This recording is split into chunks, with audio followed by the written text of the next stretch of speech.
Transparency is top of mind, and the actions of law enforcement's in question. Oftentimes, the only way to get an answer or give an answer is by showing a step-by-step full look at exactly what happened.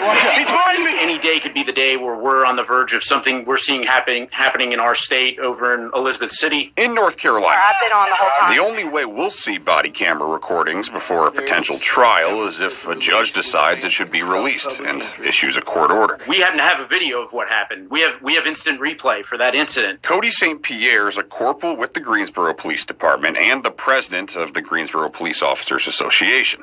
He says it's time for the law to change. The world's changed a lot since 2016. There's a lot more demand. And according to St. Pierre, the majority of the officers in the association agree. Instead of a judge or a lawmaker, he thinks the decision to release or not to release should fall on the shoulders of the city's top cop, Police Chief Brian James. We're saying this guy is the most qualified to lead the police department. We should put decisions like this in his hands, in my opinion. He argues departments should have the ability to release videos when it's warranted and still allow the people making the video or those in it to have due process. Like, it's my due process, and I'm telling you, I want you to see the video. We stand by the work we do. He says yes, even though officers do good things every day, negative incidents do happen. But that's something the public needs to know. The transparency gap isn't causing us better relationships with the community as it stands. It's not working. We have to do something different.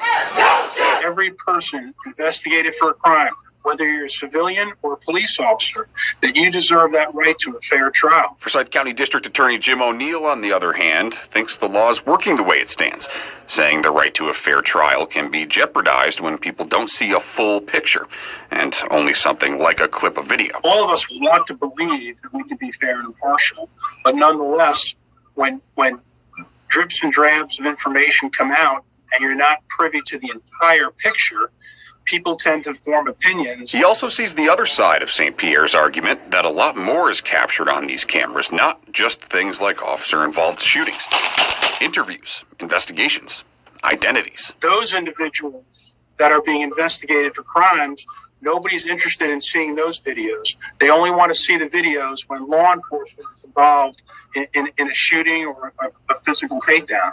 Representative Alan McNeil, a primary sponsor of the bill which became law to make it so these videos aren't public record, who's also a former member of the Randolph County Sheriff's Office, says the calls to change the law show a, quote, very basic misunderstanding of the law, or in many cases, a purposeful misrepresentation of the law.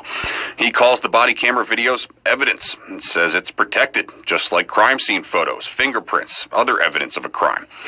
O'Neill says by releasing body camera videos when an officer is being accused of something, whether in the courts or the public arena, you're treating those officers differently than any other person being accused of a crime. There has to be an ability for a judge to say, well, regardless of what this person's profession is, they are still entitled to that same right to a fair trial that everybody else involved in the criminal justice system is. McNeil says he has no regrets about any part of the bill, going on to say, quote, when there's an incident, many outside forces just want to attack the law as being bad.